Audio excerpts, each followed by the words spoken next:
Trying to clear my throat before I do this presentation, so bear with me, ladies and gentlemen.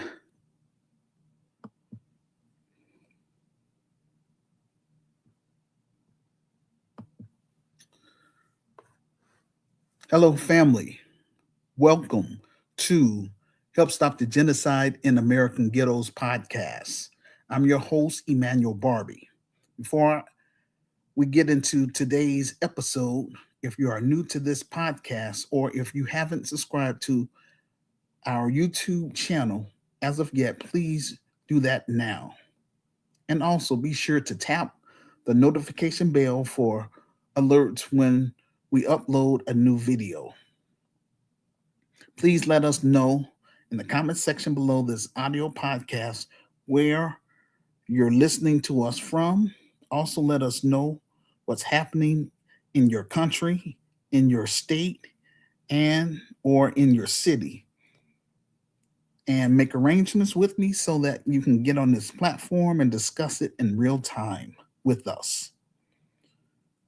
We are a global community and we want to keep our listeners informed about what's happening with Black people and African people throughout the diaspora.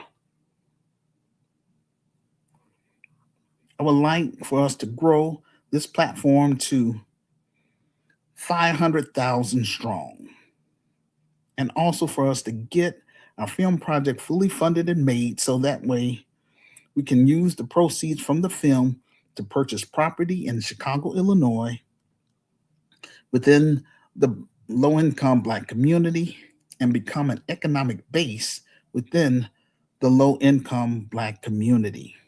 Eventually, in God's timing, we will be hosting African tours, Caribbean tours, and South American tours so that we can move beyond cyberspace and make our presence known in cities and countries around the globe.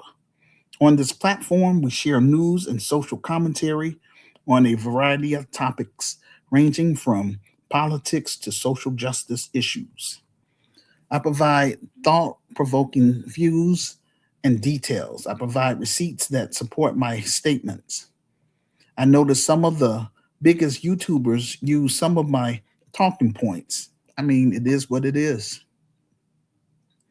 I give authentic commentary that speaks to my passion for shining a light on truth and exposing lies and liars alike. I have a zero tolerance for foolishness and disrespect. On this platform, we are more than just talk. We will put boots on the ground and do what we can to improve the social conditions of our people who want more out of life and who wants to become GRCAL members. To learn more about business opportunities within our media component, please purchase my ebook and read my story for yourself.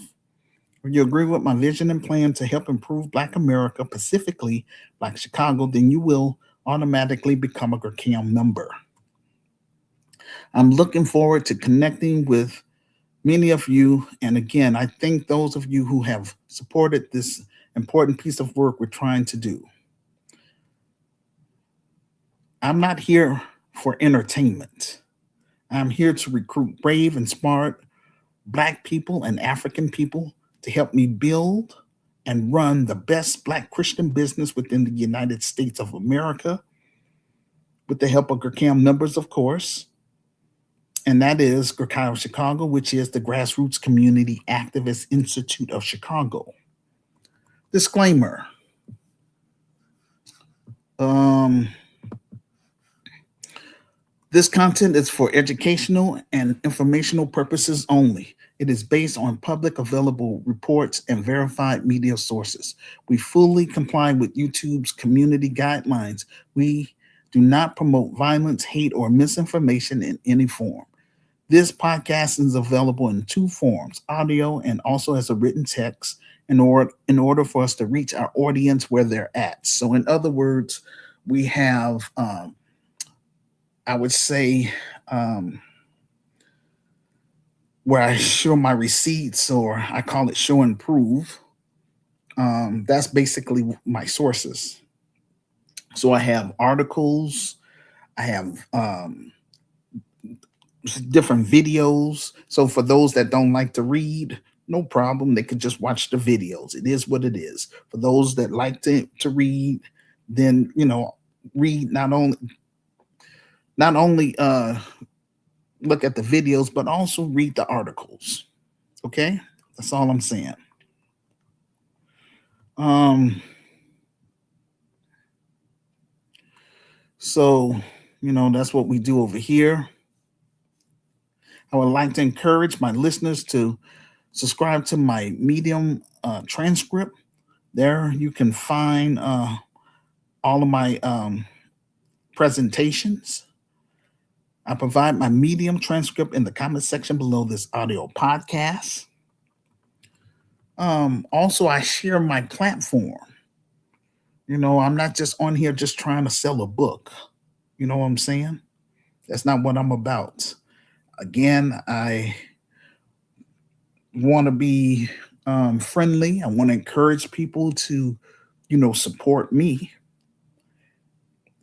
I'm encouraging all of my listeners to please help get my ebook on that bestsellers list. That would put me in a better position financially.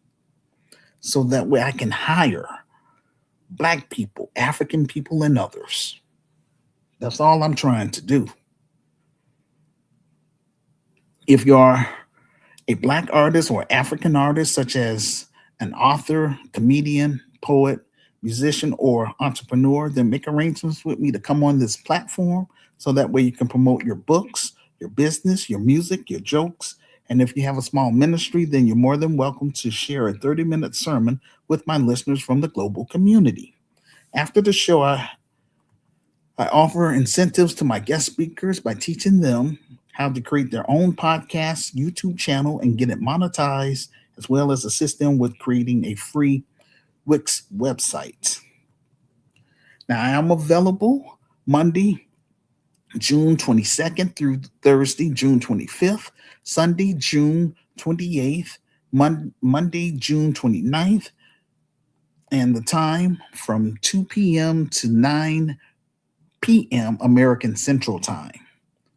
On this platform, we keep you informed and empowered from wherever you are, either from the diaspora or in Africa. Don't just listen to our audio or video podcast. Join the movement, ladies and gentlemen.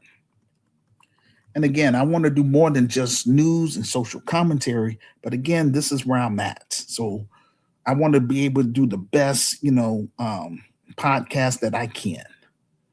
Because at the end of the day, God give us free will.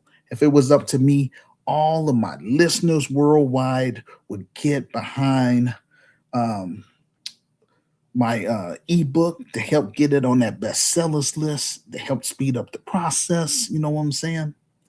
Get behind our film project so that way we can move forward. Because after all, this business is for, I would say, Black millennials and Generation Z. This is for you guys. Those that's between 18 years of age to 35. Reaching out to you all. Starting here in America, that's where we're going to be, I would say, that's our domestic audience. And our international audience, of course, would be in the Caribbeans, Africa, and around the globe. But basically, in, I would say, the Caribbeans, South America, and Africa.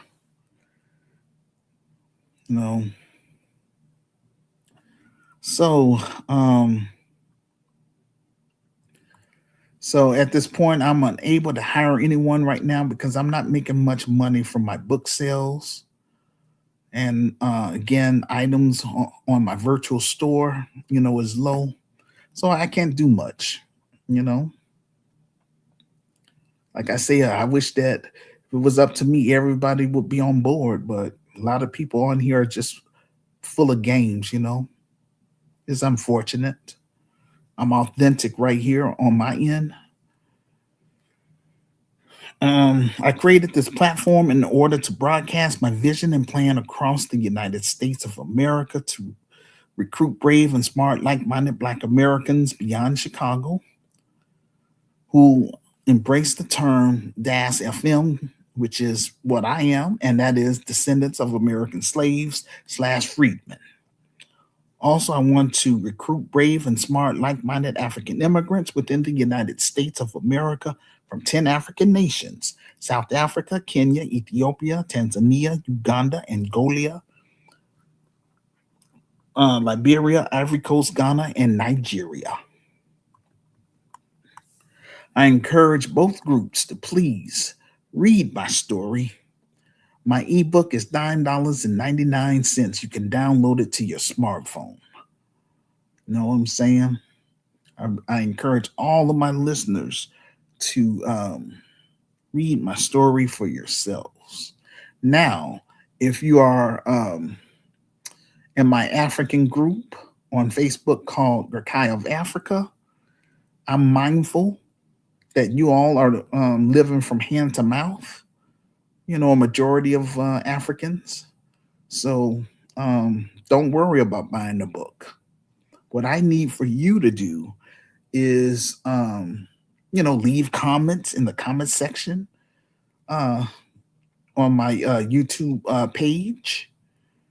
Put me on blast. Let all of your friends on all social media sites that you are on, let them know who I am, what I'm trying to do, and most of all, encourage African immigrants that lives in the United States from your African nation. Encourage them to work with me. That's going to help speed up the process. Because after all, I have been reaching out to Black Americans for the past 34 years, and I'm still on first base, and that is unacceptable, ladies and gentlemen. It really is. It's a straight up turn off. But hey, somebody has to do this, and I'm doing the best that I can. But I will be released from my duties once we get this business popping here in the city of Chicago. Because I want to bring it over to the African continent and work with Africans that want more out of life.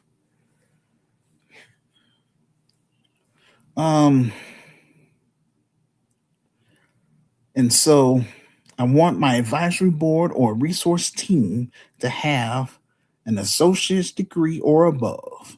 I want Black attorneys, African attorneys, investors, financial planners, marketers, Black entrepreneurs, African entrepreneurs, social entrepreneurs, and philanthropists. That's what I want on my team to help me build and run this business. That's all I'm trying to do.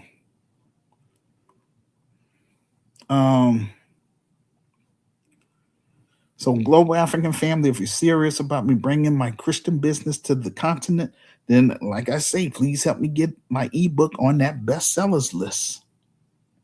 So that way the Black world can take us serious.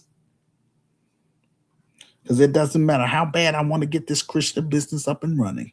Without financial support from the Black grassroots and the Global African Family, then I am unable to do my God given assignment.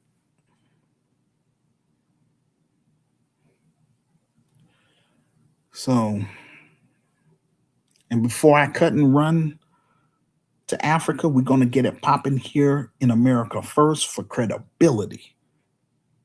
Because I don't want nobody telling me it sounds like some of the people I interact with, you know, they say, oh, it sounds like a scam. Those are uneducated people. And if people feel like that, and also I just want to put everybody on notice too. If you're not interested in solving Black issues or solving African issues, please delete me off your friends list and gone about your business, because you've just taken up space.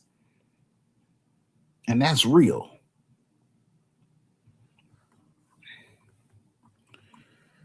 Uh,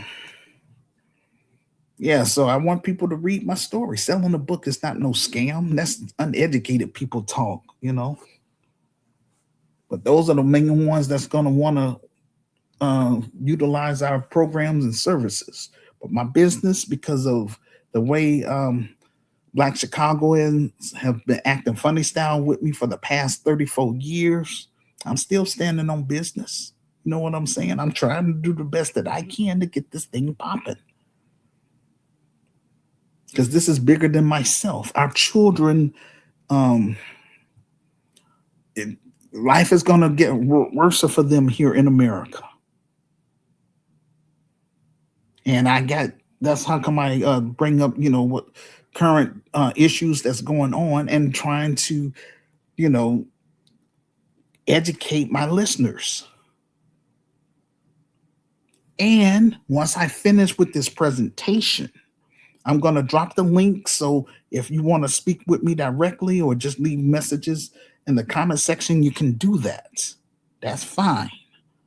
But just try to bear with me, hear me out. I want to say my piece. Um, so that's where I'm at. I encourage Black content creators and African content creators who have a large following. Please allow me to come on your platform so that I can speak directly to your audience about my revised book and my film project. That's very important. I don't want the brand and vision to die in America. I'm pushing this vision to the Black world. This is my contribution to Africa's rising. Because, if we lose Africa, we lose everything. Okay. Um, so with that being said, again, the title of my revised book is, quote, The Solution for Black America, Reclaiming, Rebuilding, and Restoring the Urban Ghettos in America, second edition. It's available on my Amazon author page. And that's going to be, and I have the link in the comment section below this audio podcast. The book is available in two forms as an ebook for $9.99. That's the one I'm trying to encourage people to get and read because that's the most affordable. The softcover book is $15 plus shipping and handling. This year we are determined to get this film project fully funded and made so we can get our story on the big screen in order to reach the Black world and let them know what we're trying to do for my people, Black Americans who identify as descendants of American slaves / freedmen. Upcoming events. Please mark your calendar for Saturday, June 27th. We're hosting our monthly virtual interactive conference. Okay. Tuesday, June 30th, we will have guest speaker, Apostle Sarah Bana from Zambia. Okay. So I would like to encourage 5 people from my Facebook page or my Instagram page, my LinkedIn page, TikTok page, or from my X page to come forth to be on the panel so that way we can discuss our monthly theme, which is how South Africa became a third world country. You will have to watch the documentary first so that way you can discuss it during the show. If interested, then please send me a message to my inbox along with your email address so that way I can email you specific instructions about being on the panel. If you are unable to participate on our monthly virtual interactive conference, then please listen to the replay.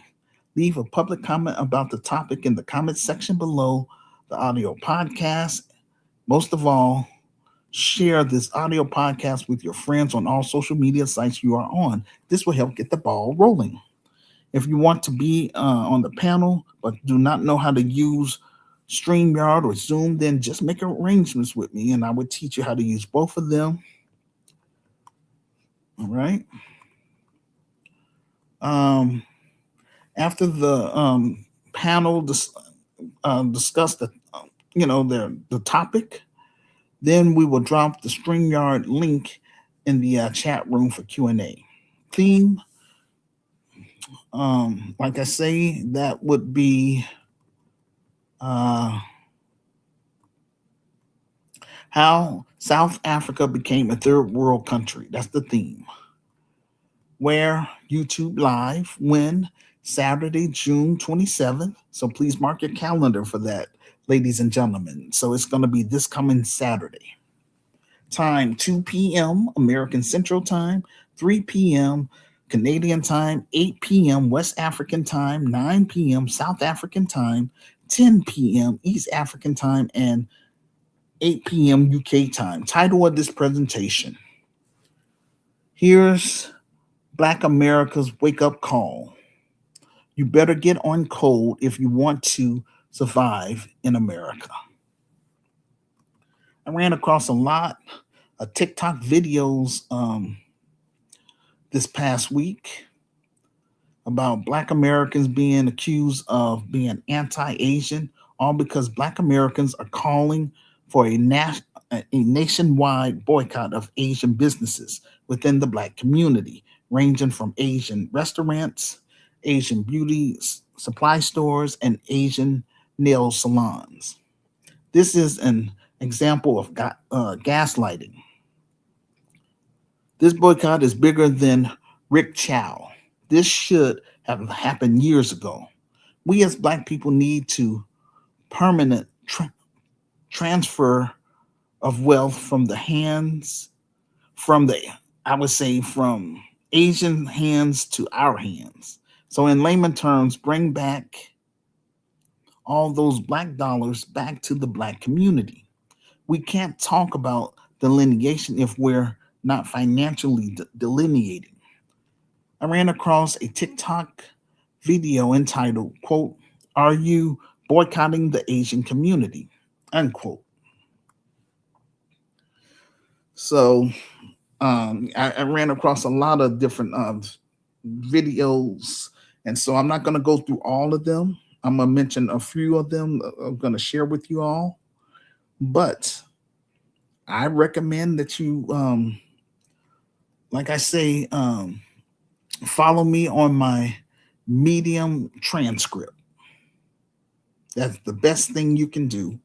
And then just, scroll down to show and prove. And then just, I recommend you look at all the videos if you want. That's cool. Or read the articles. To watch the video clip, just go to my Medium transcript located in the comment section below this audio podcast. Click on the link, then scroll down to show and prove. Here's some dude running off at the mouth about our boycott, which I don't view as a boycott, but rather a transfer of wealth from the Asian community back to the Black community, because boycotts are temporary. A transfer of wealth is permanent. We shouldn't just limit the boycott to only Asian businesses.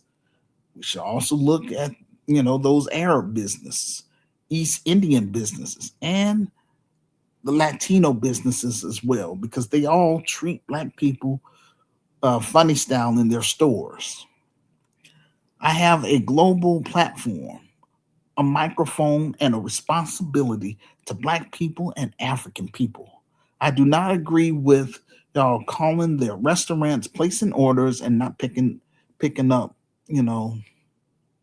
the food, because that's teenage stuff, so that's not on a professional level. So I'm strongly against that. And if my listeners is hearing what I'm saying, please, just don't do that. That's not cool at all.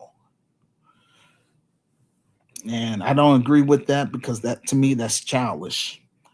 That doesn't do anything to move the needle forward.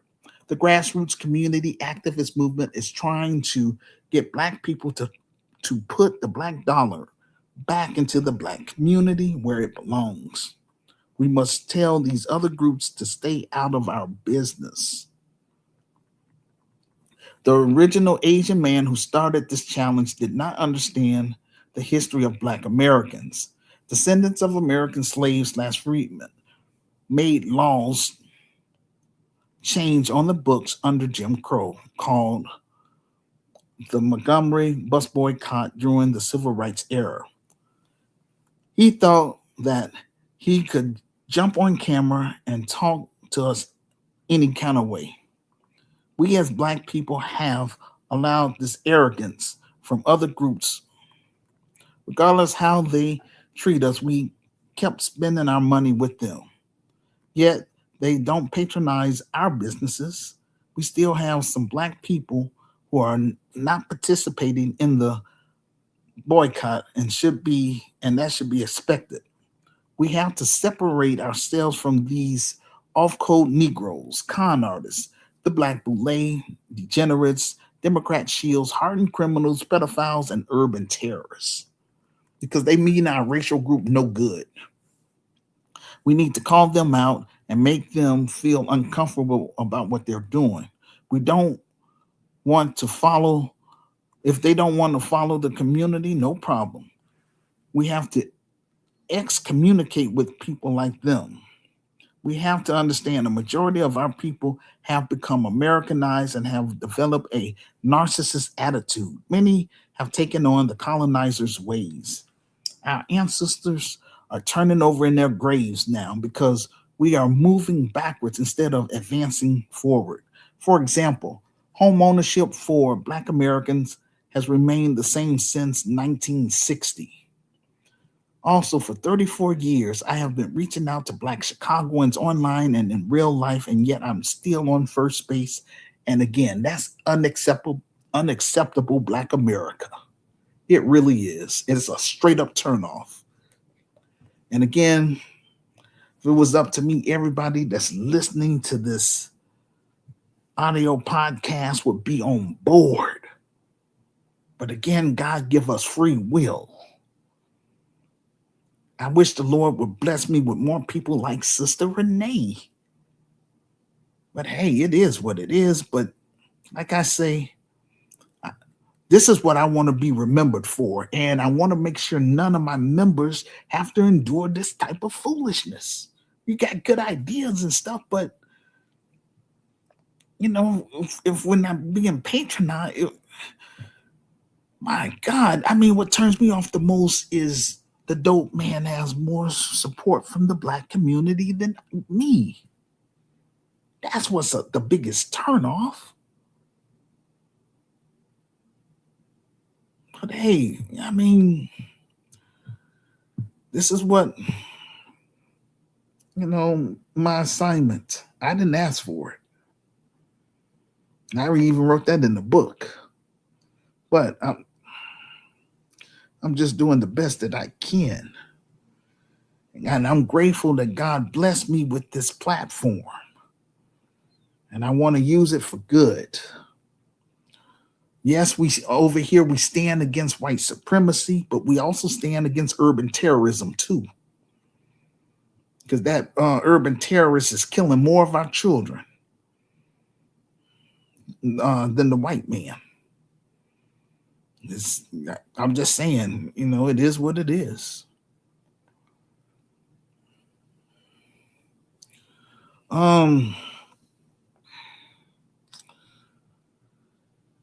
So this is why I created this platform, in order to recruit like-minded, brave, and smart African immigrants across the United States of America, like-minded, brave, and smart Black Americans beyond Chicago, as well as the global African family.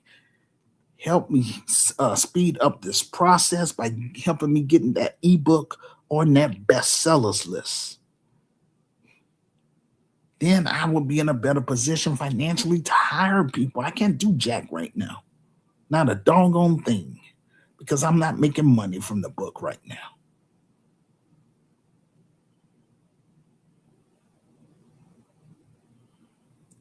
Got a virtual store, you know what I'm saying? Items on my virtual store barely selling. Shoot, just ridiculous. So some, I would say, small. Some of my critics say, "Oh, Emmanuel, you don't care about the black community. You're just trying to get rich and blah blah blah." I'm like, all I wrote is one book. If I was trying to get rich, I would have written many books. You know what I'm saying? I only have one book, and I stand on that. And that one book, which is my revised book, um, that's the foundation of my Christian business, and I'm standing on that. Anybody that disagree with the vision and plan would not be part of my business because it's membership base. Those that have rejected my vision and plan for the past 34 years would not be part of my business. This is how come we're gonna screen people. Gonna vet, in other words, vet them when they come through our doors once we have that physical building. If I didn't care about the black community, I wouldn't be pushing so doggone hard trying to recruit people from around the country to get involved, to be part of my advisory board. If I didn't care about the low income black community, I wouldn't try to um, bring my business over to the black community at all. I would just be hiding behind a computer. I want to move from behind a computer. I'm here to recruit. I wrote that book in order to recruit. I'm raising that bar and letting people know up front, how it is and how it's going to be. You know what I'm saying? And hey, it is what it is. But before I cut and run to Africa, we're going to get it popping here in America first, point blank, bottom line.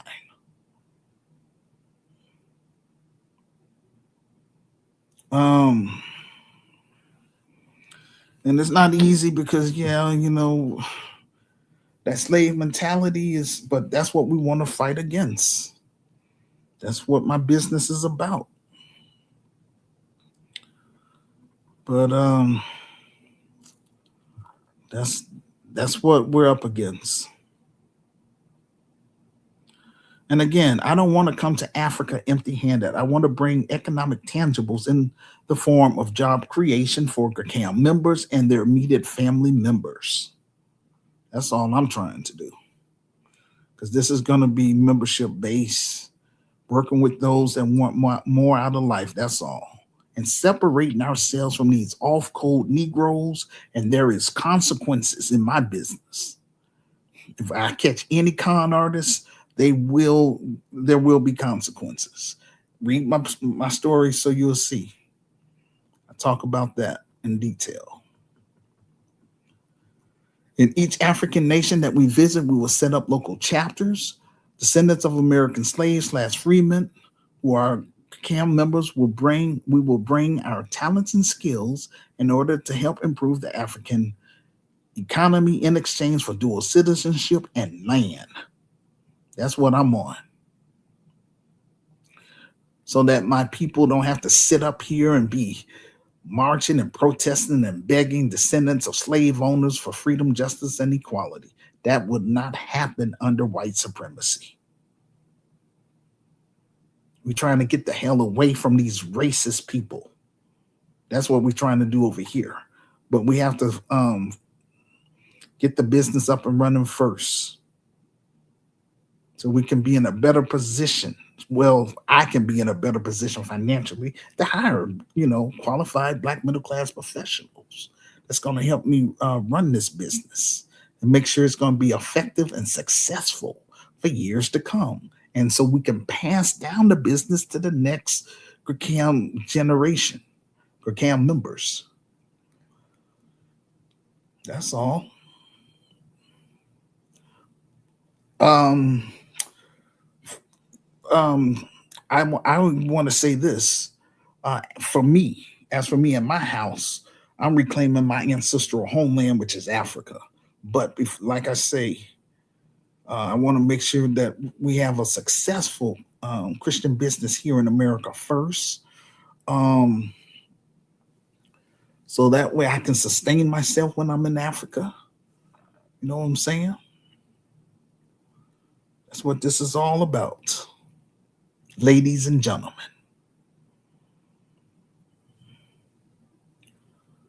Um,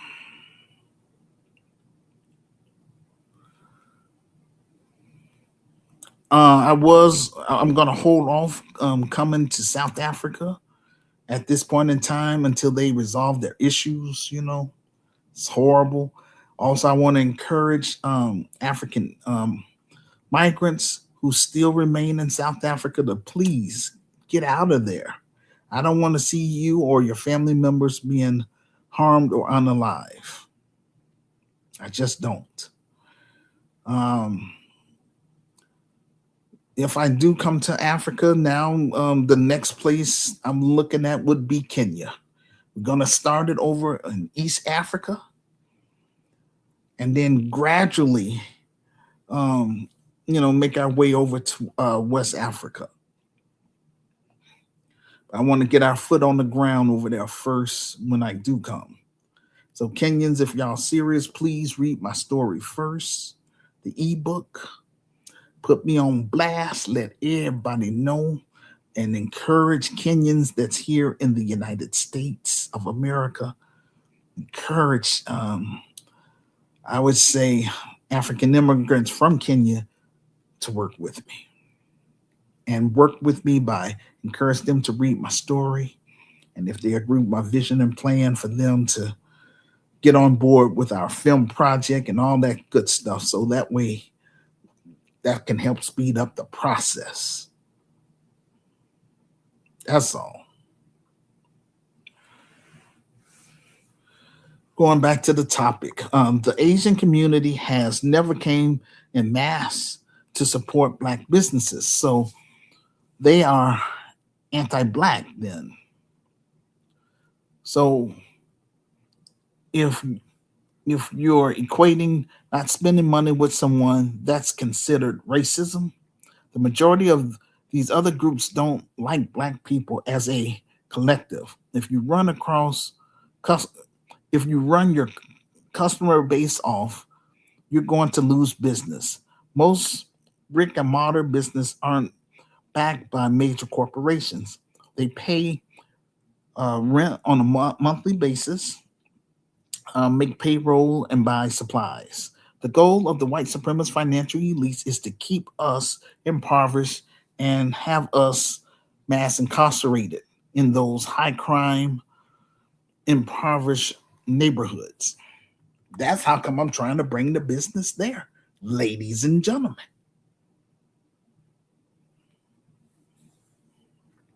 It has been proven that single parent homes without a father increase the school to prison pipeline. That's how much of a science it is with these people with mass incarceration. Mass incarceration of Black people is a $1 billion business. Again, it's a $1 billion business. So that's how come they don't want to see nothing change in the inner cities. They're making money, profit off of that. Those private prison companies are traded on a New York stock exchange. You can buy stock in these companies. This is why it's very important to have our children properly educated, and Black people need to push education. Right now, there is a literacy crisis in Black America. Our ancestors didn't have a choice, they were under the whip and gun. So, and at that time, it was illegal for Black people to read and write because the white supremacist financial elites just wanted them to just, pick cotton, make wealth for them. And so, us as descendants of American slaves, we're demanding um, some of that money could come back to us for what they did to our ancestors.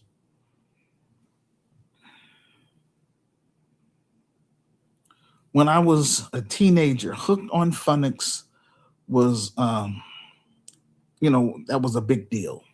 The Cal Chicago nonprofit organization will serve the low income Black community, while our for profit businesses like our community grocery store and community housing will be placed in the Black middle class community.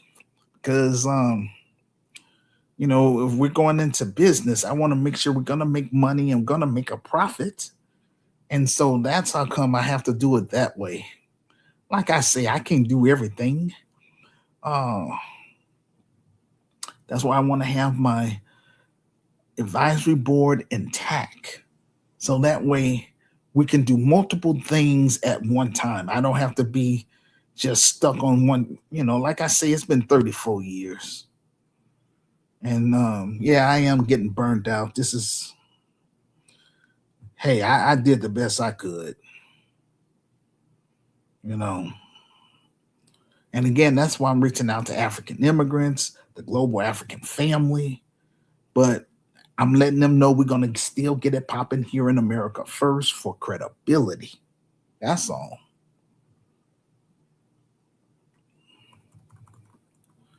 Um, I believe that we need more educated people in our community who can teach CAM members and students financial literacy. We spend our money with these other groups. If we transfer that black dollar back to our community, imagine how much we can um, grow the community. This will help solve our black unemployment rate. Through Gakai of Chicago, we would be in a better position financially to hire black people, African people, as well as others. If more black people get on code, and all that means is to be in agreement with fixing our community, then we can grow our business and create more black jobs. No more glass ceilings. When you own your own black business, then you control how you want things to be done. As a collective, we as black Americans have a $2 trillion spending power. We need to bring those black dollars back to our community. We wouldn't have to beg others for jobs. We wouldn't have to put up with people's racist attitudes. They do not want us to be self sufficient and independent. A majority of Asian businesses are in the black community. No one is stopping white Americans and Latino Americans from shopping with them. Why are they crying about black people?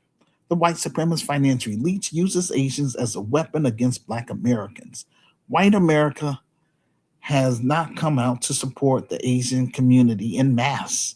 They considered the them as the minority, as the model minority. I believe that this is a twofold lesson for them. First of all, Black Americans warned them about white supremacy. I'm sick and tired of hearing that excuse. It's only one man, Rick Chow. How the whole Asian community have to suffer because of him. We didn't have, we wouldn't have, we wouldn't have, oh, tongue twisted. Bear with me. We wouldn't even have been having this conversation if it was just about one man. I've been talking about this for decades.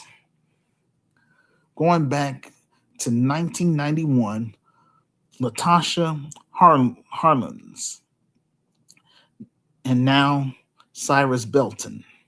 Chinese people are acting very disrespectful towards the global African family. For example, in Jamaica, Chinese people have built luxury hotels only for Chinese people and white people, denying black Jamaicans access to their own beaches. As a result, black Jamaicans have taken it upon themselves to issue out street justice by burning down those hotels, and rightfully so. Doggone it, if you don't like black people, stay the hell away from us then. Don't come to around black people if you're racist. Dang. Stay your funky behind in your own homeland or go to Europe. That's the only thing I don't like about those racist people. But hey, let me continue. In Nigeria, Chinese grocery store owners were practicing discrimination against Nigerians by denying them access to a Chinese supermarket in Nigeria. As a result, Nigerians protest against the Chinese supermarket, which put pressure on their Nigerian government to shut them down. Another case of Chinese acting a fool and disrespectful towards um, Black Africans is in the case of Kenya. A Chinese business owner beat a Kenyan man for being late. Come to find out, that same Chinese business owner was in Kenya illegally. You hear what I'm saying? And I'm going to show this stuff after I finish reading this presentation. Like I say, I come with receipt.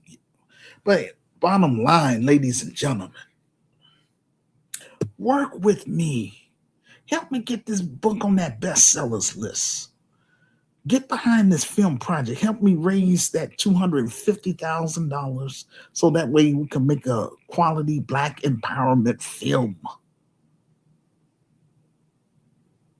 That's all I'm saying. And this ain't for me. This is so we can build this business and get our youth off the streets, keep them out of gangs, put money in their pockets so that way they can pay their bills and feed their families. That's all I'm trying to do.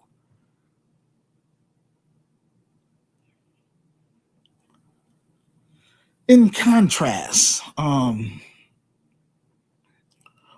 okay, hold on. To watch these videos, just go to my Medium transcript located in the comment section below this audio podcast. Click on the link, then scroll down to show and prove. In contrast, in America, Chinese business owner criminalized Black people in their stores. I believe that Rick Chow should be in prison.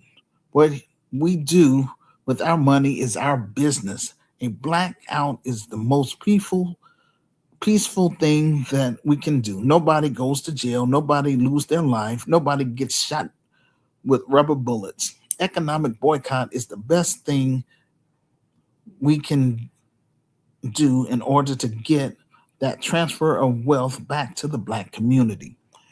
There are some reports that Asian businesses are trying to label their business as Black owned.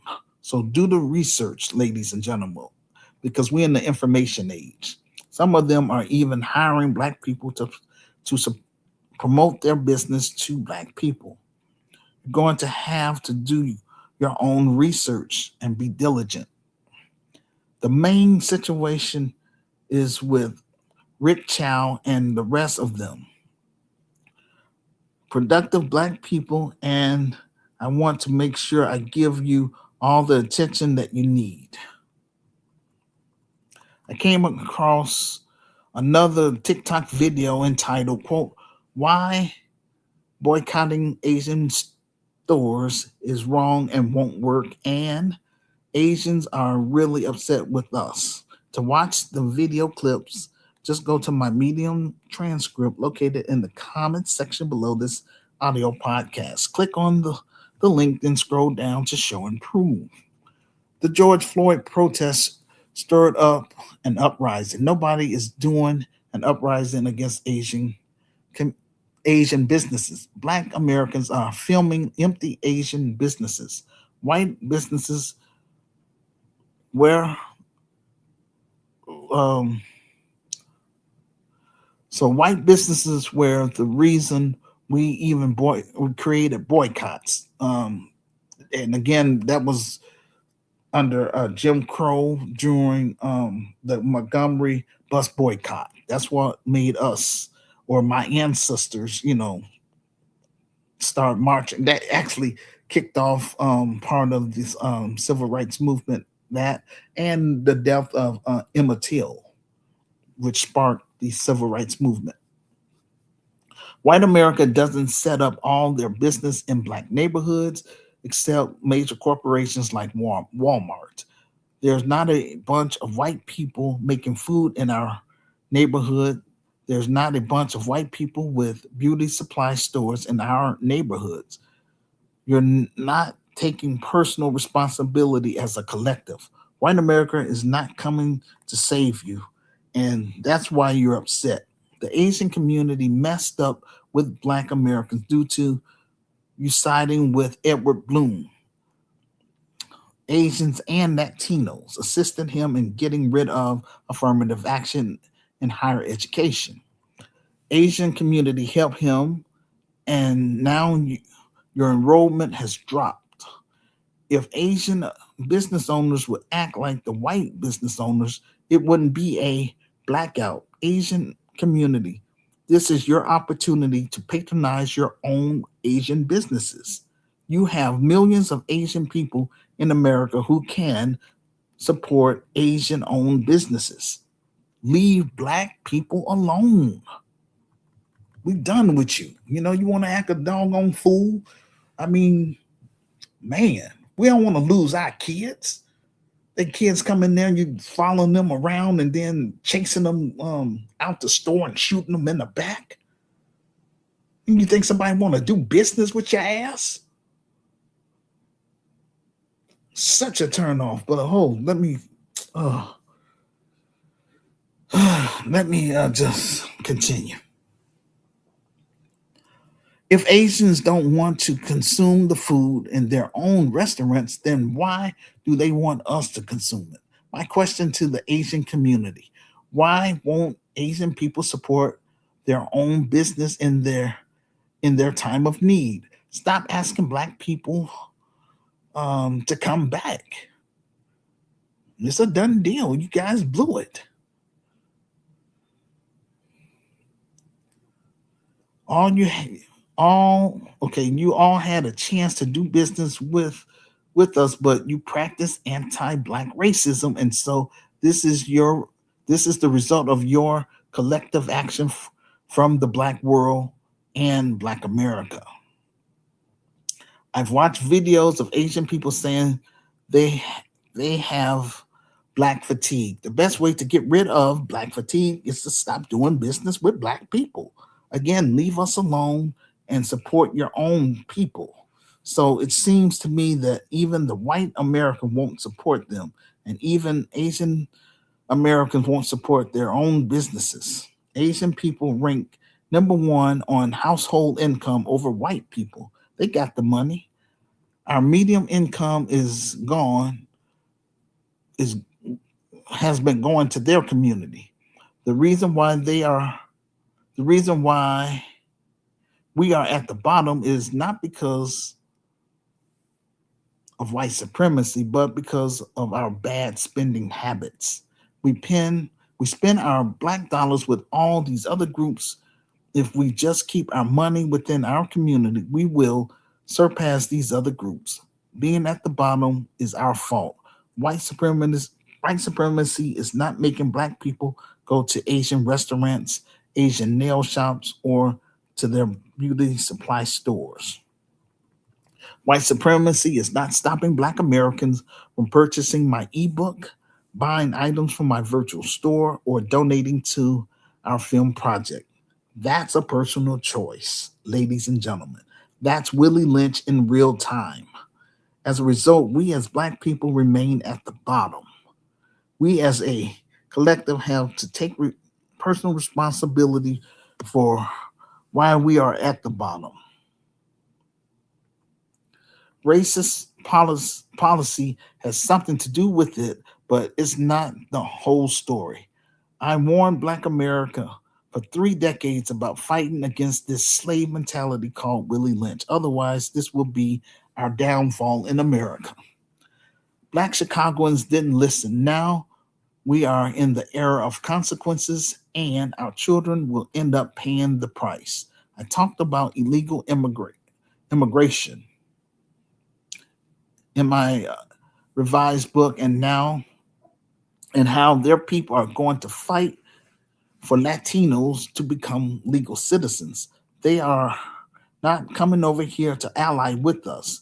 They are coming over here to compete against us for resources. Notice how the Biden Harris administration were dumping illegal immigrants in the black community and black neighborhoods. Notice how Representative Pamela Jayapal is advocating for reparations to illegal immigrants and their children, but won't say a word about descendants of American slaves slash freemen issues, let alone advocating for our reparations. So that's what I'm saying. And she's a hardcore Democrat. That's what I'm saying. Just let those Democrats keep crashing and burning. You know what I'm saying?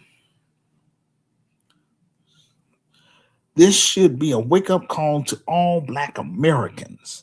At this point of the game, Black America has two choices: either embrace annihilation or embrace survival and become GRCAM members. I'm only responsible for GRCAM members and their immediate family members, point blank. That's all. And I tried. And that's how come I'm documenting what I'm doing, or you can hear it. So it's documented, in other words. Because I don't want people to be lying on me, saying, "Oh, this man ain't doing this, he ain't doing that." You're a doggone lie. Trying to do something, but I want to make sure I have my team in place, not just running off at the mouth. I am only Yes, okay. The Democrats will eventually win the presidency, the House, and the Senate. They will reopen those borders again and flood the gate with illegal immigrant once again. They will dump illegal immigrants in the Black neighborhoods and Black community. Within one generation, they will leap over Black children, and our children will be treated as third and fourth class citizens in the country that our ancestors built. Lord, have mercy on my racial group, Black Americans. Just have mercy on them. Black Americans are slowly starting to realize what I've been talking about. All this immigration does not serve our interests. We have such groups as Chicago Flips Red, but we still have a long way to go with a limited time frame. The white supremacist financial elites place these people in our neighborhoods to do what? To compete for resources against us, to drain the Black dollar. Unfortunately, we as a collective didn't have enough discipline to realize their agenda. No one can say I didn't warn them. I've proved it. I talked about this when I was on Black Planet, MySpace, Netscape, etc. I post blogs about this in the 90s and 2000s. I wrote about this in my revised book, and still, Black Chicagoans have taken me for a joke. I refuse to be ignored. This is why I created this platform, ladies and gentlemen. Black America as a collective didn't listen. Instead, Black America decided to listen to our Black politicians who are in the pockets of the white supremacist financial elites to push this minority coalition from Black organizations like the Congressional Black Caucus, the NAACP, the National Urban League, etc. The question is, how do we apply these lessons learned in 2026 and above? The answer for the answer is for GRCAM members to come forth and work with me and get in my revised book on that bestsellers list, so that way I can be in a better position financially to hire Black people and African people. I'm not going to be speaking to you forever. As soon as we get Gurkai Chicago up and running and we get Sister Renee well taken care of, then I will turn over the business to my advisory board or resource team and expand the business to the African continent. We have to learn from the Asian community. Sorry, what have we learned from the Asian community? Never bite the hand that feeds you. I'm going to warn all these other groups who are watching what's happening to the Asian community. You see, white America aren't flooding Asian businesses to help them stay afloat. Once again, Asian community, why aren't you supporting your own businesses? I encourage all of my listeners to ask Asian Americans why they aren't supporting their own business, like the Asian nail salons, the Asian restaurants, Asian beauty store, supply store. Here's another video. Here's another TikTok video I watched entitled POV, You're Secretly Recording Your Black Mom. To watch the video clip, just go to my Medium transcript located in the comment section below this audio podcast. Click on the link, then scroll down to show and prove. We're going to analyze this Asian woman who called a sister, that's Das FM, about the blackout. If you are friends with an Asian person and you're black, then that person should understand what black people are going through in this country with all these other groups. But you want to ask about the Asian blackout, saying it's not fair. Life is not fair, even if you are a law abiding citizen. All of us will experience ups and downs. That's how life works. You have some people who become successful in life even though they obtain it the wrong way. When you have a transfer of wealth leaving the Asian community and pouring back into the black community, that's life happening. The sister on the video explained that the black dollar shift is happening. That money belongs to the black community to help solve our high unemployment rate. For example, in the low income black community, we have a lot of homeless due to unemployment. This is why I created this platform to discuss solving black issues and solving African issues. Through Kakao Chicago, we could create more black jobs, African jobs, and get rid of black homelessness. Kakao Chicago would take the lead in creating more black jobs for our members and students as well as the community. Because the community is the one that's going to benefit. We will take care of our own first because we will practice M1, meaning melanated first. Nothing else on earth matters. Our top priority will be community safety, job creation, and building an alliance with the African immigrant community in Chicago and surrounding suburbs. Notice no other group cares about our high unemployment. No other group cares about our black homeless people sleeping on the streets. I remember during COVID-19, a brother was homeless, working a part-time job while illegal immigrants were placed in shelters, given food and access to medical assistance because Chicago, New York City, and other cities are sanctuary cities. Our elected official prioritize illegal immigrants over American citizens. That's a doggone shame. As a result, Chicago has a total outstanding debt and unfunded pension liability of roughly $41 billion to $52.9 billion.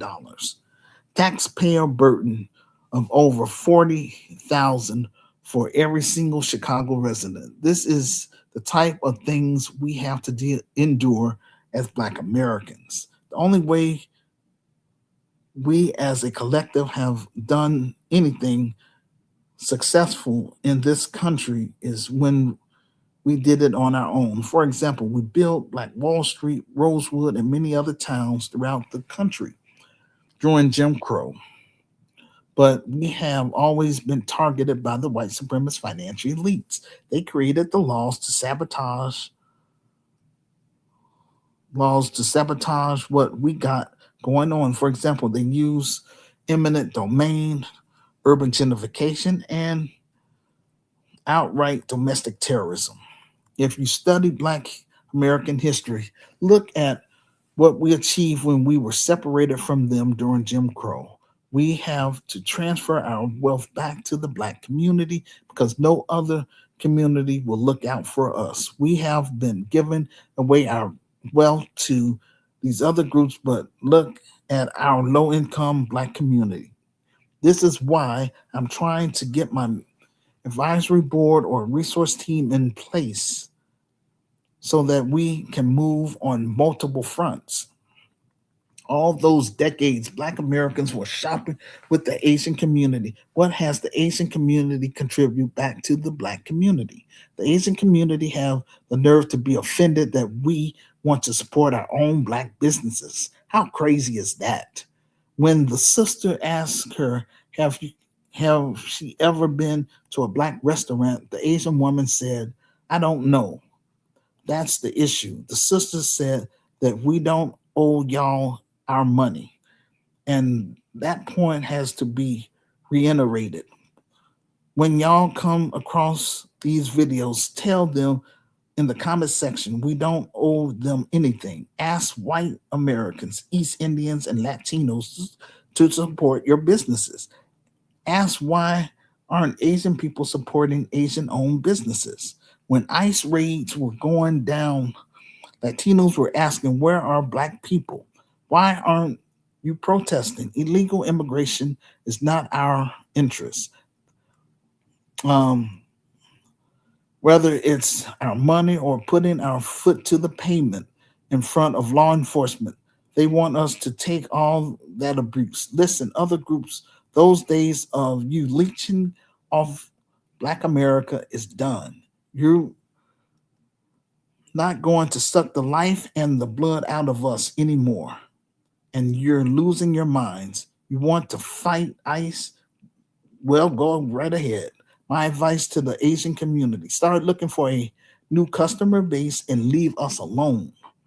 Then, then they can miss me with all that life is not fair.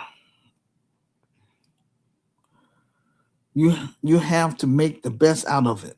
Once we start transferring the money back to the Black community, then we can start focusing more on building up our infrastructure, such as building more Black institutions, banks, libraries, law firms, etc. The good thing is that a lot of you, especially the sisters, are getting the message and you are implementing this more than anybody else. I encourage Black business owners get on Facebook, Instagram, LinkedIn, TikTok, and X to post your business and your locations so that Black people can support you. The grassroots community activist movement is nonpartisan. We're not Democrats or Republicans. We're independents. We can't be Democrat because 75% of them don't support reparations. We can't be Republicans because 95% of them don't support reparations. Both Democrats and Republicans want to maintain white supremacy. We vote our interests, and if we don't find any candidate that will push our interests, then we don't vote. You see what's happening right now in America. Without all all the chaos, there wouldn't be no blackouts, no delineation movement because you all would be comfortable. I said when Trump gets reelected, this is going to be good for Black America. He will wake you up and you will be uncomfortable. This wakes my people up and gets them on code. Other groups are getting their wake up call during the ICE raids. The Asian community is getting their wake up call from Black Americans, DAS FM. Please leave a public comment about the topic in the comment section below this audio podcast and share with your friends on all social media sites you are on. This will help get the ball rolling. Thank you for listening to our audio podcast and for joining us on the stream. We greatly appreciate it. I need you all to support our film project so that way we can move Gracam to the next level, and that is getting it on the big screen to let the Black world know who we are and what we're trying to do for descendants of American slaves / freedmen who reside in the low-income Black community. Hood Liberator Made in Chicago, The War Against Willie Lynch begins. You can be part of this historic docudrama by contributing to our crowdfunding pages, which are on our GoFundMe page, our Buy Me a Coffee page, or our PayPal Giving Fund page, which will help fund marketing, promotion, clearance, legal, and general expenses. Thank you for listening to our YouTube Live or the replay. If you reside on the African continent, then I recommend that you follow me on my Pod Chaser because it won't eat away at your bundles uh, because it's audio only. I provide the link in the comment section below this audio podcast. If you are new to Help Stop the Genocide in American Ghettos podcast, welcome to our safe space where we discuss Black issues and African issues. We do this every week. This will conclude our audio podcast for today. Like, share, and subscribe. See you on the next episode. And again, ladies and gentlemen, please mark your calendar for Saturday, June 27th. That's when we're going to host our GRCAM Monthly Virtual Interactive Conference. 2 p.m. American Central Time, 3 p.m. Canadian Time, 8 p.m. West African Time, 9 p.m. South African Time, 10 p.m. East African Time, and 8 p.m. UK Time. All right. Now, before I go, I need to pull up a couple of things that I told you I was going to talk about, or, videos that we're going to talk about.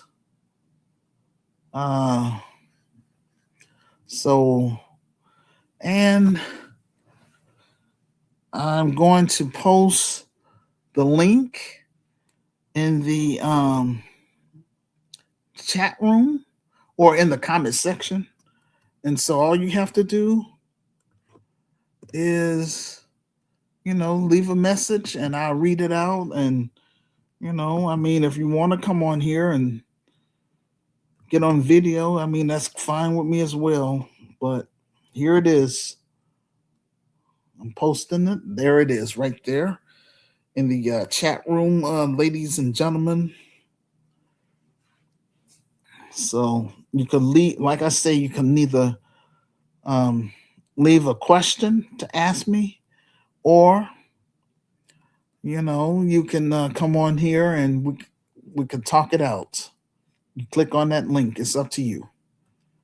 So I'm trying to interact with everybody that's want to talk and that wants to be a part of this audio podcast. So our first thing that we're going to look at would be okay, hold on. Bear with me.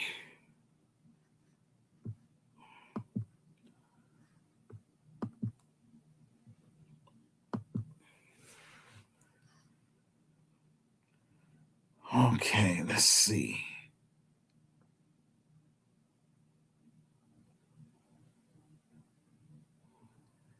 Okay, it's going to be with this person right here. So let's see. All righty.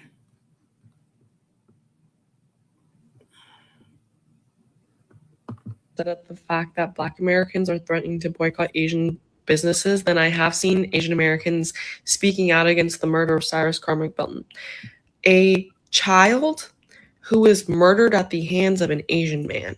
And this has everything to do with race, especially when anti-Blackness is so deeply rooted in our community. I have said this a million times, and I'll say it as many times as I need to so you can get it through your thick skulls. The only reason why Asians exist in America in such a large population is because Black activists fought for our right to be here during the Civil Rights Movement. White people did not want us here.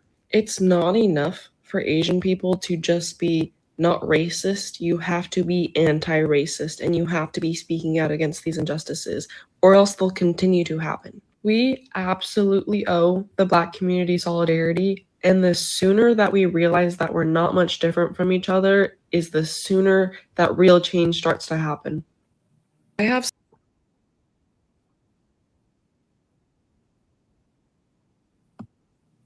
Okay. Alrighty. That was a good, point that that lady made.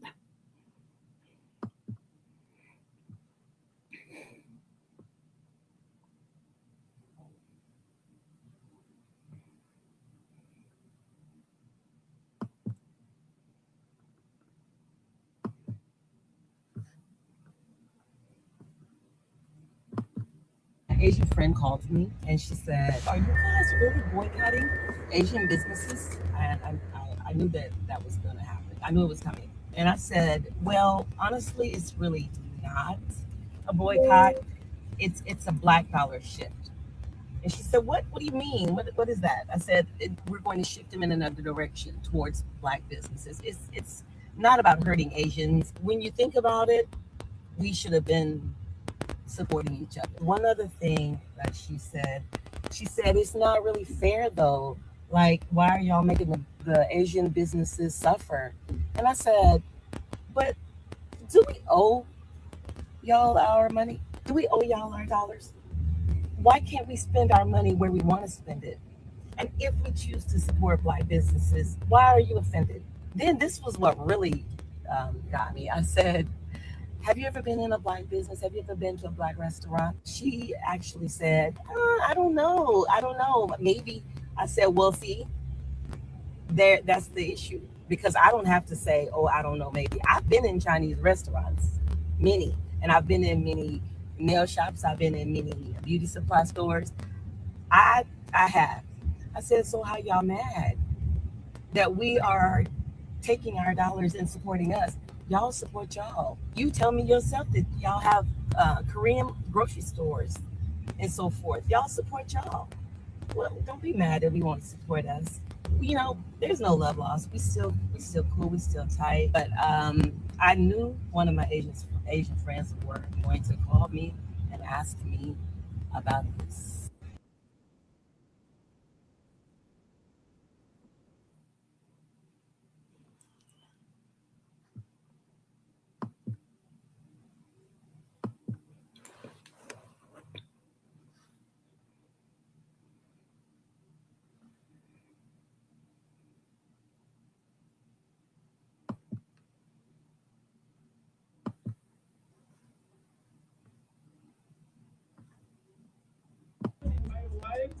My wife showed the gun. Yeah, What do you say? I talked to. I am with my wife and my son. Yeah, they are threatening me. Yeah, so I think they have a gun. Yeah. You heard that? They're threatening us. They think we have a gun. That's crazy. My wife said they have a gun. She never said that, bro. Yeah, you're a shitbag. Fuck you. Transfer? You want my email? Yes. Okay. I'll send it to your number. No, I need it now. I'm not leaving now. I get the phone now. How do I know? This is only 4. 5 minutes later. Oh, Lord. No, I did. There. Oh, Lord. No, I didn't. But my wife, yes, my mom. I I'd love for you to say start to sleep and How many police officers here from what somebody said there's a gun here? Think about what you're saying. Look how many police cars are here. just to try and get us to hurry up, get away maybe from my you. wife, I didn't say. Who called? Maybe you should bring your wife out. After, I'm asking you. Who called? I called. So who said there's a gun in here? Who said there's a gun in here? Did you say yes? Okay, This is a landlord tenant act. Nothing to do with the police. Who said there's a gun here? Look how many cars are I here? didn't. I told them I didn't see the gun. Yeah, but Bite-sized sustained energy to raise your bar. New Clip Energy Bites. A new Planet Fitness is now open in Fullerton. Join today for $1 down, $15 a month, and take advantage. my wife showed the gun. They need to be charged. That is a crime. For everybody who follow the law, yelling at them is not enough. Because he knows exactly what he did. He knows exactly what he was trying to do. He was trying to weaponize the police to come there and take the lives of those kids for no reason. Those kids could have lost their life. Yelling at them is not enough.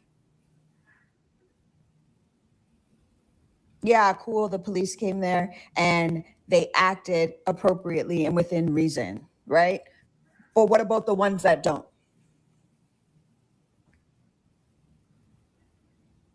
That just happened is the exception to the rule. That's never the rule. That's not the rule. That's not how they act in those type of situations and those type of calls.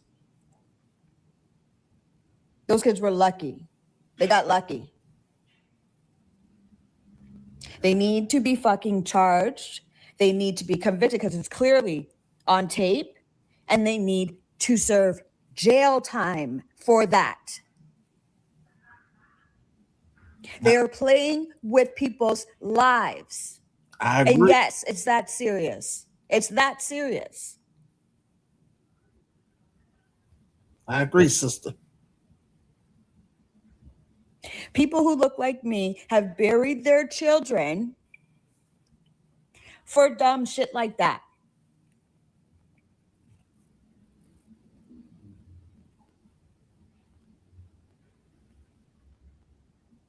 Like he literally tried to Emmett Till him.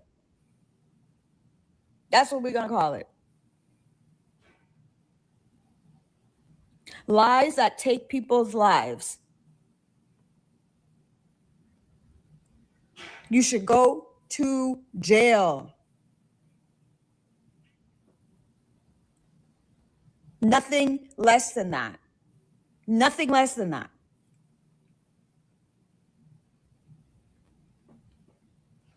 He should have been thrown on the ground.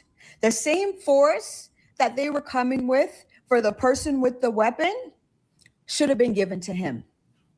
He should have been thrown on the ground, knees in his back, guns drawn on him, put in handcuffs, and taken to jail. So that you don't do that again. Fuck a waste of resources. That is not the bigger picture here. He tried to get those kids unalived by police.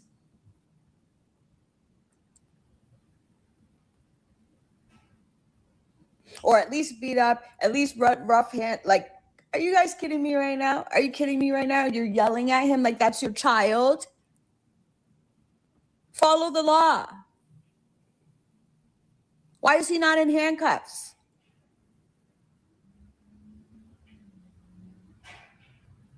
You're going to tell me that that man didn't know exactly what he was doing? Now he's stuttering. He wasn't stuttering on the phone.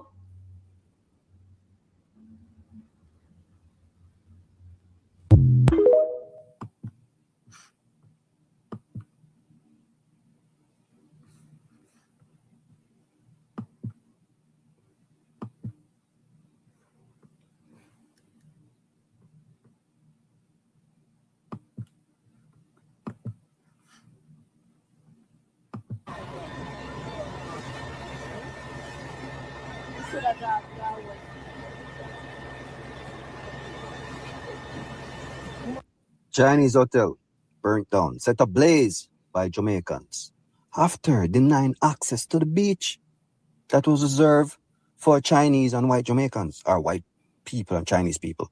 Let me say that, even though out of many one people. Like, what if we like, yeah, them a play, the dark-skinned ones? Who are you? And we not promote or support violence. But when they hear them violent act, them arson, it makes sense. We understand. I'm sure the whole diaspora neighboring islands are proud of Jamaicans, like all the time. And one thing with Jamaicans, you know, when you start to too much, you're going to feel it. Remember what them tell you, no, from history? All of the bad slave them, or Jamaica them send them. So if you not think, say, some of us don't have our ancestors' blood running through our veins still, sad mistake. Remember, I never tell you, no, Jamaicans, no friend for nobody. No matter who. Ladies and gentlemen, after making videos about Jamaica, after making videos about the Jamaican culture and how everybody appreciates Jamaica, now we have these videos whereby there is this Chinese investor who was granted a permit to build or establish his business in Jamaica. Now, Jamaicans are very welcoming people. We all understand that. We all know that. But now this Chinese businessman, after he was given the permit, now he built a very beautiful resort in Jamaica. Very big and beautiful hotel. Now, the only mistake he did is that he said that no black person is allowed to enter this hotel. Now, ladies and gentlemen, you tell me if that makes sense. Keep in mind that Jamaica is predominantly a black nation. So when you come to Jamaica and come with your dirty racist behavior to Jamaica and say that no black person should be allowed to enter into your hotel, then be sure you are going to face it rough with Jamaica. Now, that's exactly what really happened in Jamaica. Like I've been saying, Jamaicans have been facing some series of unfortunate events, and now we have this Chinese investor who came and started his racial business in Jamaica. Jamaicans don't love that. Jamaicans are not racist. Jamaicans are very good people, welcoming people. Now, they've responded by burning down the hotel. I know most of you will say that that was not good and all of that. Yes, we don't really promote violence.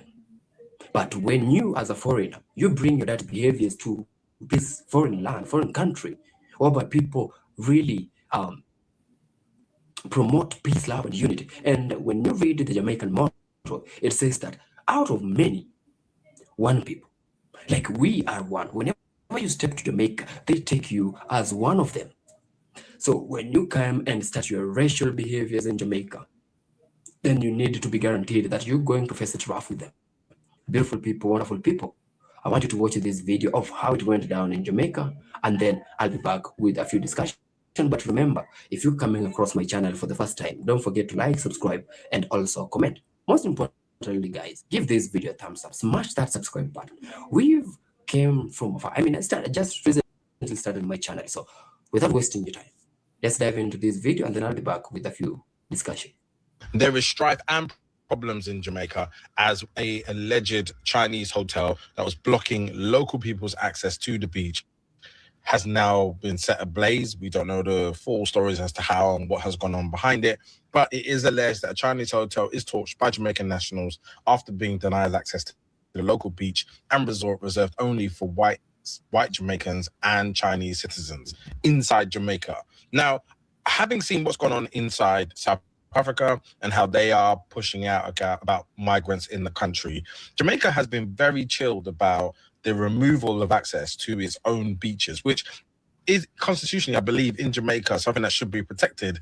But private companies have bought every single seafront, and they are now preventing actual local Jamaicans from having beach. And if you think about Jamaica, you think beach, mountains. So if you can't access the beach, that's a massive deal for local people. And it's something that the Jamaican government is going to have to figure out a real strategy for. What they do not want is that local businesses or international businesses who are set up in Jamaica feel like it's not safe because they're completely sold every single part of the beachfront properties available in Jamaica. Tell me what you think. If you have more information locally, please share, because, you know, it means a lot to us as our people. The Jamaicans burned this racist hotel down.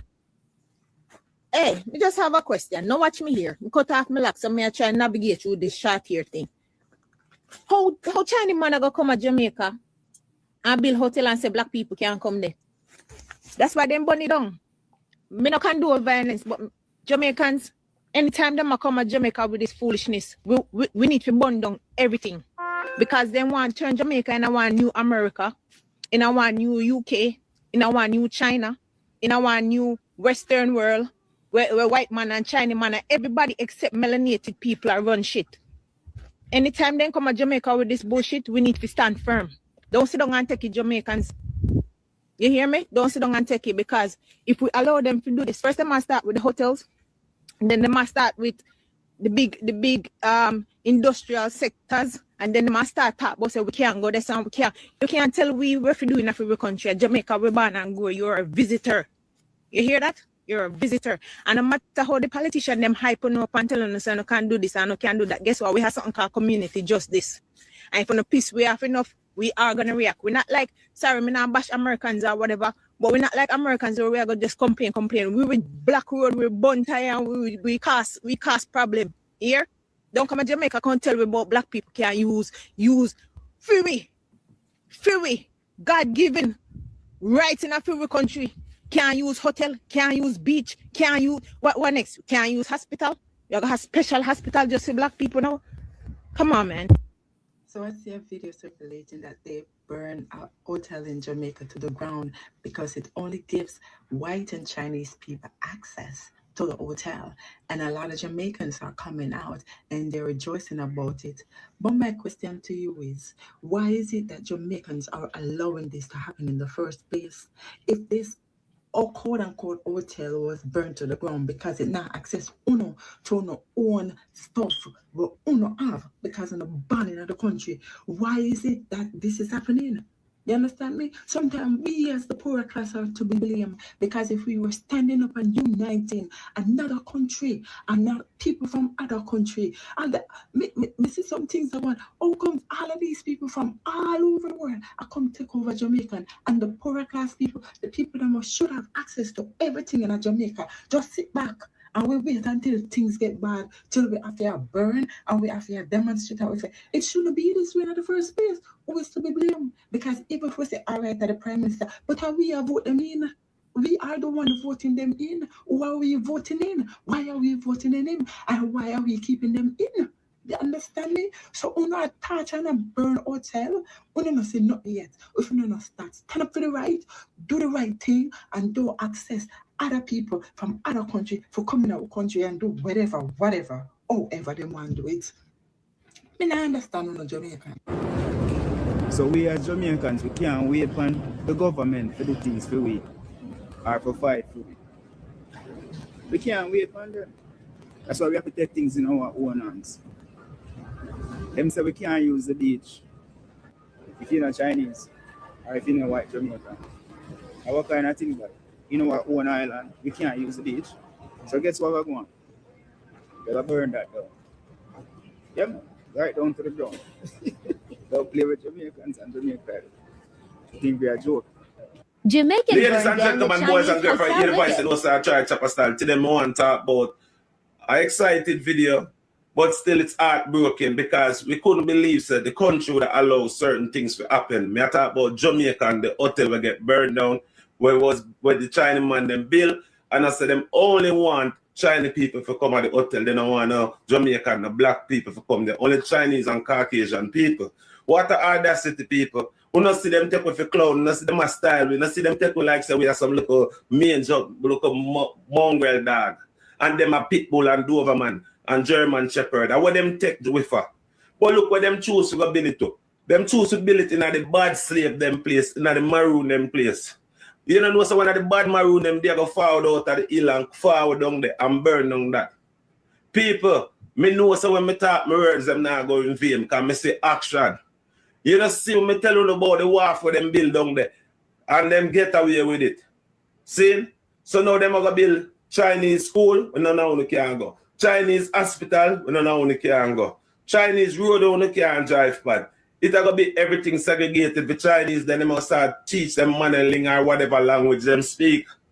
And they must start teaching to our kids. Why do they must teach it to our kids? Because we are going to become the slave of them system. We are going to be the one that clean them hotel, clean them bathroom, and that we are going to do that for, but still we can't spend a night in them hotel there. We are going to work at them Chinese people here and still cannot afford to live in a nothing like where they live. Chinese people them come to Jamaica with a plan, you know. I don't want to think that this is a joke thing. It's a systematical plan when they see them come and do certain things. But we Jamaican are rebellious slave. We're not gonna sit down and accept everything. We accept little thing for a little bit a while and watch and see what you do. But after a while, if things not change, Jamaican are gonna change it for themselves. Them are gonna step in and do things. Watch a video and tell me what you think about that video. Because me know in my heart, so it's a bad maroon from Upper Compound or Maroon Town. Forward down at this and burn down that, because guess what happened? The maroon them now stand up and watch that. Maroon are dead. We just spread out amongst the people them. Just like how you have some people who are spying at the community. Them amongst we sell we out. Or so we there right now, the maroon people them there in the community and protect the community. So don't feel like say them are gonna win. Them can't win. Them only are gonna build up them places and waste them money, because we're not gonna see more of them infrastructure here are burn down to the ground. We're not going to see more of them infrastructure here. I'll get damaged. You hear me I say to you? Jamaica, they own the port, is owned by the Chinese. Exactly. If another race owns your port, that means they control what's coming in. They control what's going out. What about the drugs? What about the guns? What about the COVID? You don't know what them people bringing in. And you mean to tell me that the Chinese care so much about Jamaican people that they're not going to educate our kids and take care of their health? Chinese don't care about black folks. Go to China. Go to China and see how they treat black people in China. So to me, what I think this is the government of Jamaica, like so many African governments, so many other Caribbean governments have done. They've gotten in bed financially with the Chinese. The Chinese have studied the way the white man has practiced neo-colonialism throughout Africa. And the Chinese has learned that these black leaders don't really care about their people. They're all about their pocket. So I'm going to do what the white man did, but I'm going to do it one time better. I'm going to offer them double the money. You let me take over this land right here. I'll get the white man offering you $1 million. I'm offering you $3 million. And I'm going to build you a retirement home. And I'm going to pay for all your kids to go to college in China. You follow what I'm saying? And I'm going to give you a private military. So the Chinese have basically become neo-colonialists 2.0.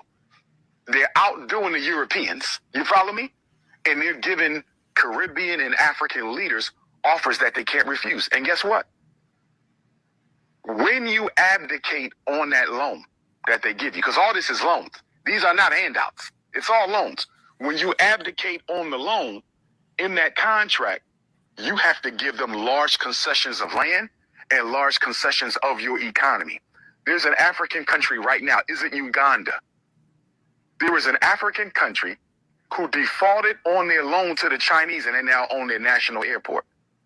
I forget which, they own the airport now because they couldn't pay back the loan. The Chinese know what they're doing. The main port of Jamaica. See, them Chinese, they come.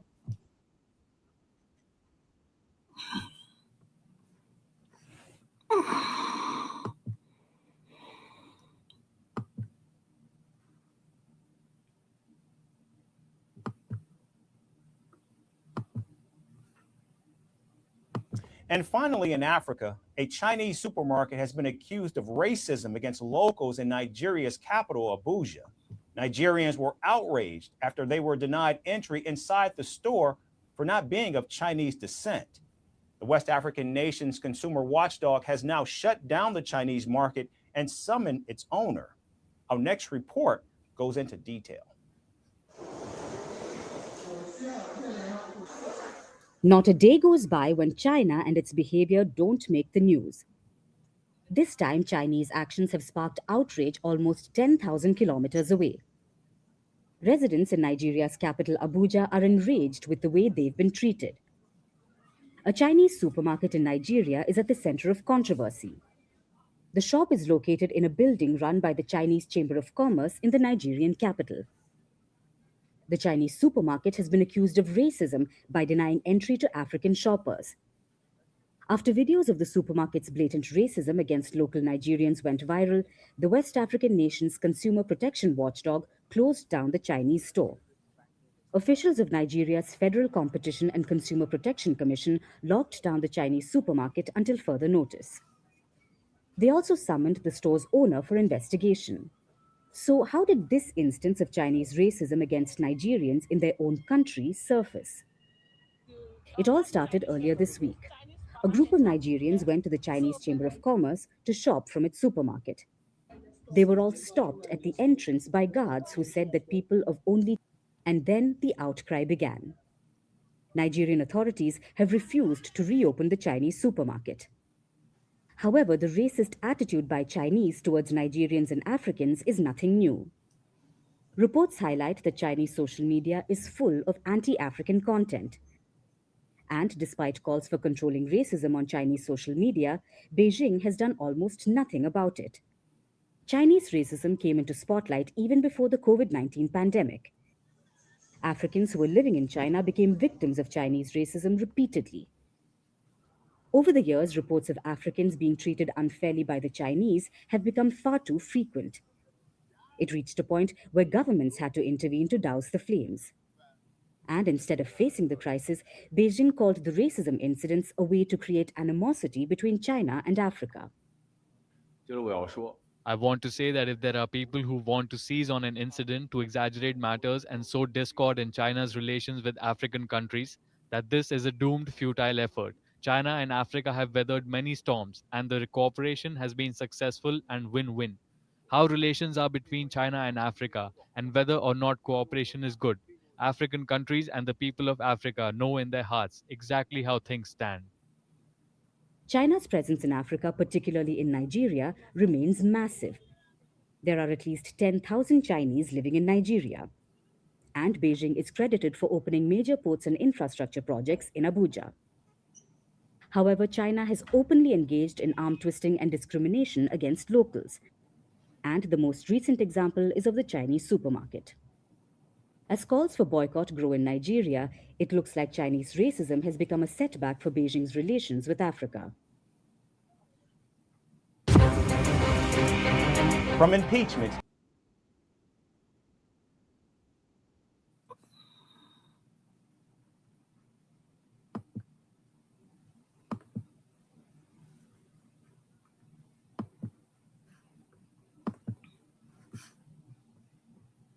The Directorate of Criminal Investigations has arrested a Chinese national after a disturbing video clip in which he was caught whipping a Kenyan employee went viral on social media. Several others were also arrested after it was discovered that none of them had valid visas. Anita Nkonge has more.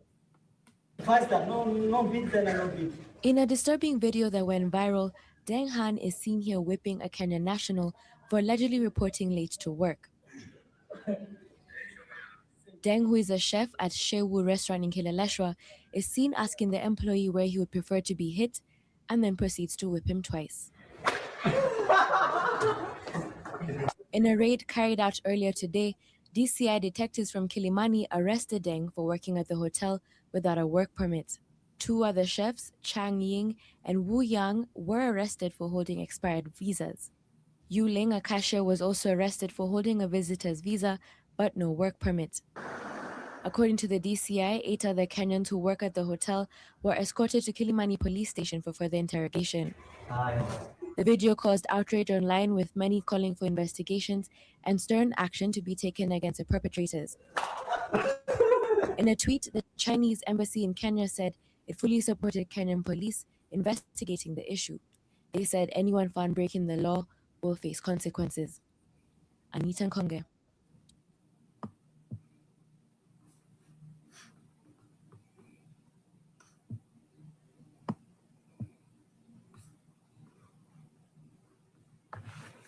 All right, ladies and gentlemen, and that's going to conclude our show for today. Peace and blessings.